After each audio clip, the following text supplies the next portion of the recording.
হিংটা ভিজিয়ে রেখেছিলাম, সেই হিংটা আমি এই ডালের যেটা পুর করব সেই পুরের মধ্যে হিংটা দিয়ে দিচ্ছি, হিঙের জলটা।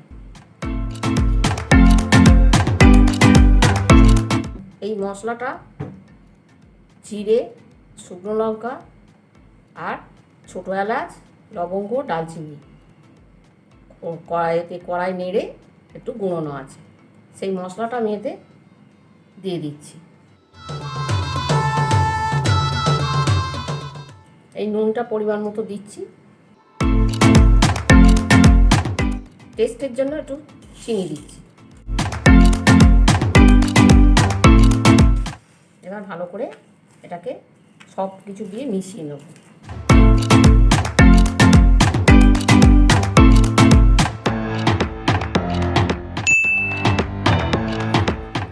আর একটু অল্প করে নুন কম হয়েছে, একটু নুন দিয়ে দিলাম।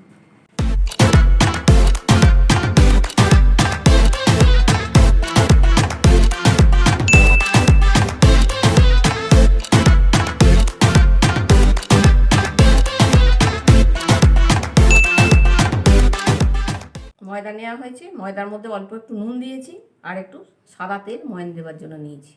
এবার ময়দাটাকে ভালো করে মিশিয়ে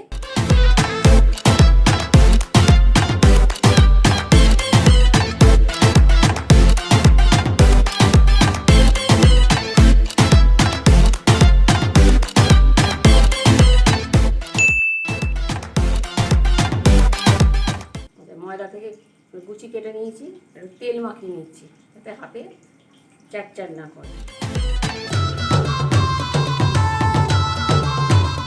গোল করলাম,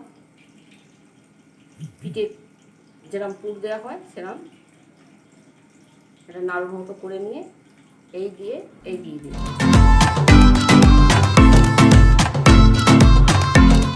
পুরো চারদিকে চাড়িয়ে দিই। এই মুখটা মুড়ে দেওয়া হলো, মুখটা মুড়ে দিয়ে এরকমভাবে হাতে করে একটু এরকম করে দেওয়া হলো, দিয়ে এটাকে এবার সমানভাবে দুদিক থেকে চাপ দিয়ে দেওয়া হলো যাতে পুরটা এক জায়গায় না হয়। এই বারবার এটাকে একটু চাপ দিয়ে দেওয়া হলো, পুরটা যাতে চারদিকে ছড়িয়ে যায়। এরপর কুচিটা গোল করা হবে।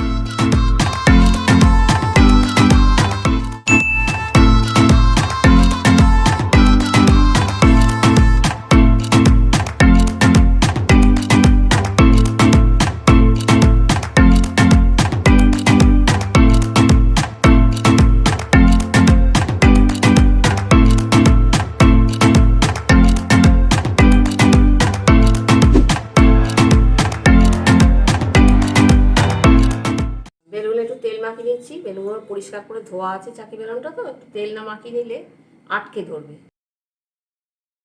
এরমভাবে যে দিকটা মুখ মনে হবে সেই মুখের দিকটা এরম নিচের দিকে করে বেললে এরম হাতের চাপ দিয়ে তাহলে জিনিসগুলো বেরিয়ে যাবে না, ভেতরের পুরটা বেরিয়ে যাবে।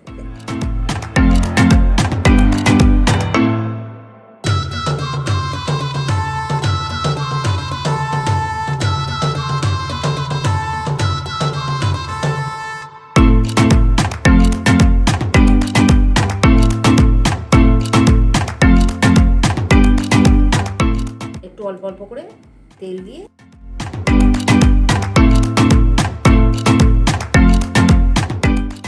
একটু হালকা হাতে বেলতে হবে, বেশি চাপ দিয়ে যাবে না, বেশি চাপ দিলে পুরটা অন্য দিক দিয়ে বেরিয়ে যাবে।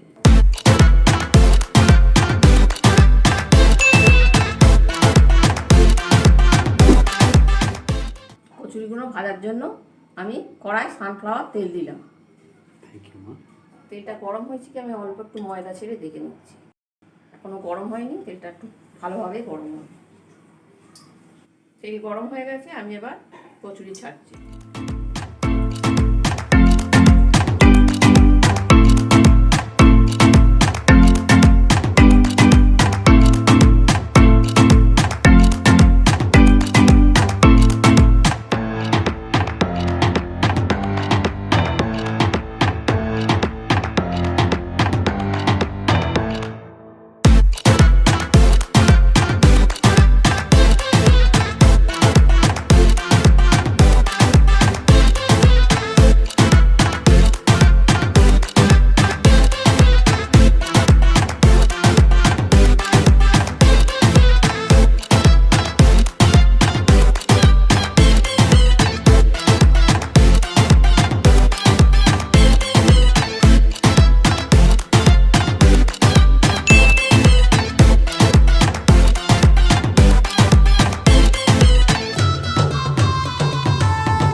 দেখাচ্ছি, দেখো সব জায়গাটায় মোটামুটি গরম তো পুর ঢুকেছে।